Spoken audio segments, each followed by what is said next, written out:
On October 7, 1984, a Union Pacific double-stack train pulled out of Salt Lake City, heading west, and for the first time on a major American main line, nothing followed the last car. No crew, no cupola, no human eyes watching the rear. Only a box of electronics, smaller than a suitcase. That single departure triggered the fastest elimination of a railroading institution in modern history. Railroads did not just kill the caboose, they made a calculated bet that technology could outperform a century of trained human judgment. What they saved was easy to measure.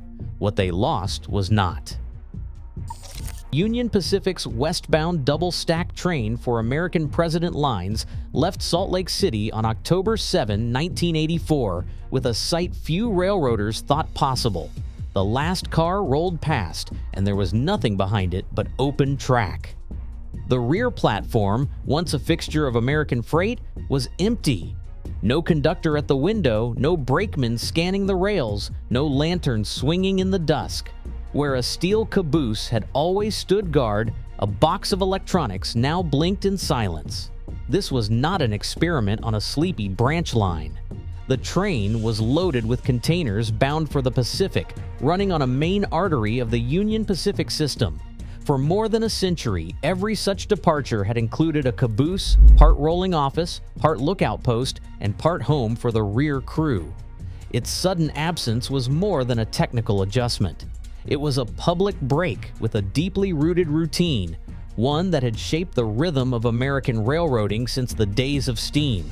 Union Pacific's records show 740 cabooses still in service that October, a number already whittled down by retirements and surplus returns, but the Salt Lake City run was the first to leave the yard without one on a major main line. Within days, similar trains followed out of the same hub. Within weeks, the practice spread east from Cheyenne. The transition was swift, deliberate, and highly visible to anyone who knew what to look for. For railroaders on the ground, the change was jarring. The caboose had been more than a tail-end marker. Crews in the rear car managed waybills, monitored brake line air pressure, and kept watch for overheated bearings, called hot boxes by sight and smell. They flagged following trains, handled emergency signals, and provided a second set of eyes for anything gone wrong.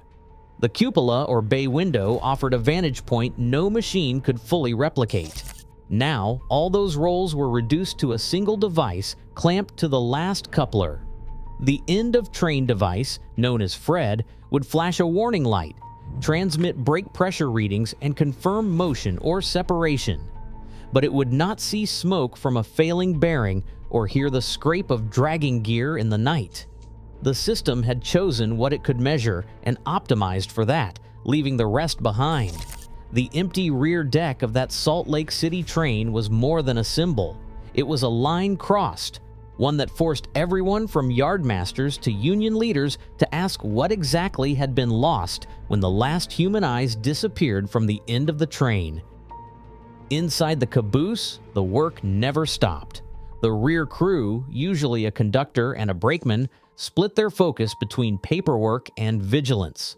Waybills had to be checked and signed, cargo lists compared against car numbers, and every stop or pickup meant another round of forms. But the real job was watching, listening, and feeling for trouble. At one end of the car, a heavy gauge showed the brake pipe pressure.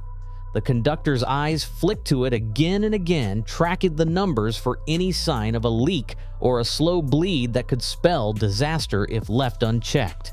Above, the cupola or bay window offered a view down the length of the train. Brakemen spent hours perched on those benches, scanning for smoke, sparks, or shifting loads. On cold nights, the windows sometimes fogged over from their breath, but no one dared let the glass go unwiped. A thin plume of smoke drifting from a journal box could mean a bearing was overheating, a hot box. If caught early, the train could be stopped before the axle seized or a fire broke out. Miss it, and the damage could be catastrophic, sometimes ending in a derailment miles down the line. The work was physical and constant. At every siding or signal, the rear crew might have to climb down, lantern in hand, to flag an oncoming train or set up warning markers. On dark stretches, they listened for the scrape of dragging equipment, sometimes stepping outside to feel for heat along the side frames. The caboose was also a rolling office with ledgers, radios, and a battered stove for coffee and warmth. It doubled as living quarters on long runs, bunks, lockers, and a few personal mementos tucked in among the tools. Retired brakemen remember the smell of burnt grease and the metallic tang in the air that meant trouble. One recalls catching a hot box just by scent, a faint whiff of scorched oil on the wind, impossible for a machine to measure. He pulled the brake, flagged the head end, and found the bearing smoking, seconds before it would have failed. That kind of detection, part training and part instinct, was never written into any manual. Every task was a form of insurance. Human eyes and judgment filled the gaps between instruments, catching what sensors missed and responding in real time. The caboose, for all its old-fashioned trappings, was a node of experience and adaptability. When the last one left the rails, the question lingered: could a steel box of electronics, no matter how sophisticated, truly replace what those crews brought to the end of every train? The end-of-train device arrived on the rails as a small, self-contained box bolted to the last coupler, a device that promised to do, in numbers and signals, what generations of railroaders had done by hand and eye. Inside the weatherproof shell, sensors tracked brake pipe pressure. An accelerometer confirmed motion, and a transmitter relayed data to the locomotive cab. A high-intensity light flashed at the rear, visible for miles, replacing the red lanterns and flags that marked the end of a train for more than a century. The end-of-train device's battery, designed to last weeks between charges, powered it through dust, rain, and sub-zero nights. Union Pacific's procurement records put the price of each end-of-train device at roughly $4,000 to $4,500, barely more than the cost of a single month's labor for a rear crew. By comparison, a new steel caboose in the early 1980s cost upwards of $80,000, not including the ongoing expense of maintenance, insurance, and the wages of the conductor and brakemen who rode in it. Each caboose weighed over 7 tons, adding drag and fuel costs to every mile. The end-of-train device, by contrast, weighed less than a suitcase and required no meals, no rest, and no overtime pay. Union Pacific's pilot program moved quickly. In the months after the Salt Lake City run, the company swapped out cabooses for end-of-train devices at a pace that startled even veteran managers. By October 1984, 740 cabooses remained in service. But the math behind their retirement was simple and relentless. Internal estimates projected that replacing 1,200 cabooses with end-of-train devices would save the railroad $45 million over 3 years. That figure factored in not just the cost of equipment, but the ripple effects, fewer crew assignments, reduced liability, and the elimination of lodging and supply costs for rear-end staff. Across the industry, the Association of American Railroads put the annual savings from caboose elimination at $400 million, a quarter of total rail profits in 1986. In a 1988 trade interview, a Union Pacific operations manager pointed to reliability statistics showing end-of-train devices failed less than 1% of the time in pilot service. He described the device as the most dependable piece of equipment we have ever put on the end of a train. For the accountants, the numbers told a story of efficiency that no tradition could counter. Each time a caboose was retired and replaced with a $4,500 box, the savings were real, immediate, and easy to measure. Yet the device's strengths were also its limits. The end-of-train device measured brake pressure and confirmed motion, but it could not smell burnt grease on the wind, hear the scrape of dragging chains, or spot a wisp of smoke curling from a journal box. It reported only what its sensors could detect, no more and no less. The system had chosen to optimize what it could count, and in doing so, it made the economic case for removing the caboose all but unassailable. What remained was the question of what exactly had been lost when the last human eyes left the end of the train.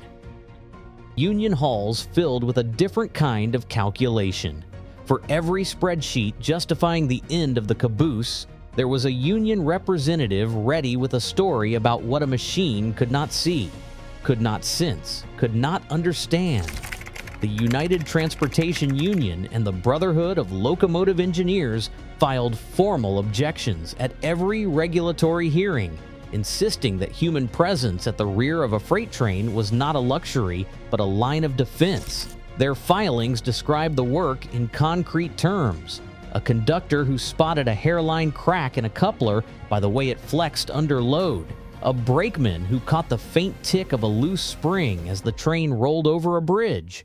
These were not theoretical risks. They were daily realities, cataloged in grievances and incident reports that rarely made it into the cost-benefit tables. One union statement read, "No device, however sophisticated, can replace the judgment of a trained crew member who knows the difference between a cold wind and the smell of burning grease." The language was plain, but the point was sharp. Human eyes could scan the length of a train and pick out a wisp of smoke from a hotbox before a sensor would ever trigger. Ears could catch the uneven clatter that signaled a dragging chain or a shifted load. Hands could feel the subtle vibration of trouble long before a gauge flickered in the cab.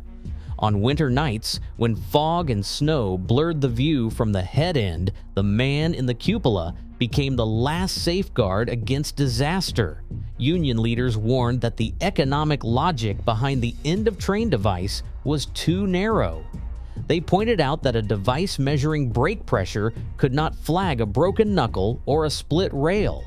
Trackside detectors, they argued, might catch a bearing running hot, but they could not judge the context, a false alarm from a rain-soaked axle or a real emergency masked by dust and glare. The rear crew's vigilance was not just a matter of routine. It was an accumulation of experience, intuition, and responsibility. When a train stretched for a mile or more, the person at the back was often the first to spot a problem the engineer could not see or hear. The unions also raised the specter of job loss. Thousands of conductors and brakemen facing redundancy as their roles were declared obsolete by a box of electronics. But their filings returned again and again to safety. In one hearing, a United Transportation Union representative described a near miss on a mountain grade. It wasn't the pressure gauge that saved us. It was the conductor who saw the smoke and hit the air before the axle burned through. Railroad management countered with reliability statistics and savings estimates, but the union's argument was built on the lived experience of crews who had spent decades reading the signs that machines could not. The tension between these perspectives was never fully resolved. For every dollar saved, there was a story of averted disaster that went unmeasured. The debate left a mark on every arbitration table, every safety hearing, and every yard where a caboose sat waiting for its last run. Federal regulators faced a choice: accept the railroad's data or demand the continued presence of human eyes at the end of every freight train. In the mid-1990s, the Federal Railroad Administration issued its determination. The ruling, grounded in accident statistics and pilot program reports, found no evidence that removing cabooses increased risk on mainline operations. The agency pointed to a growing network of trackside hotbox detectors, wayside sensors spaced every 20 to 30 miles, capable of spotting overheated bearings long before they failed. These detectors, paired with the end-of-train device's real-time brake pressure telemetry, were judged sufficient to meet federal safety requirements under 49 CFR Part 232. Subpart E docket filings noted that while human observation could catch subtle warning signs, the combination of electronic monitoring and wayside detectors provided a continuous, data-driven safety net. The FRA's endorsement made the management case for cabooseless trains official policy. For the first time, regulatory approval rested not on tradition or intuition, but on the measurable coverage of sensors and the reliability of digital signals. A few months after the first cabooseless runs, a westbound freight near Rawlins, Wyoming, lost its brake pipe signal from the ETD without warning. The device's battery, rated for weeks, had failed just past midnight. In the cab, the engineer's display went dark. Protocol demanded an immediate stop. No guessing, no delay. The crew brought the train to a standstill on the high plains, radioed dispatch, and walked the length of the cars to reach the rear. With the train stretched over a mile in sub-freezing wind, every step was a reminder of what had been left behind. At the last coupler, they found the ETD indicator dark, its battery compartment cold. They swapped in a spare unit, the brake line was recharged, and the train resumed its journey. No cargo was lost, no one injured, but the event landed in the incident log. For all its reliability, the system depended on a single component. When the battery died, so did the engineer's last connection to the rear. The company's procedures worked, but the margin was thin. Where a crew once watched for trouble, now a warning light was all that stood between motion and uncertainty. Between 1984 and 1989, Union Pacific retired 547 cabooses from active service, a wave of removals tracked in company ledgers and echoed across the industry. More than 250 of these cars found a second life, donated to museums, city parks, and historical societies. Each one, painted in faded yellow or red, became a silent witness to a vanished way of working. A museum curator, standing beside a restored cupola caboose, describes it as a piece of living memory, proof that safety and vigilance once rode at the back of every train, not just in a circuit board. But the disappearance of the caboose was not total, nor was it global. In Canada, freight trains running across the vast northern distances often kept a rear-end crew well into the 1990s, citing both tradition and the practical need for human oversight in harsh climates. In parts of Europe and Australia, regulations still require a guard or observer on certain lines, especially where long trains cross remote stretches.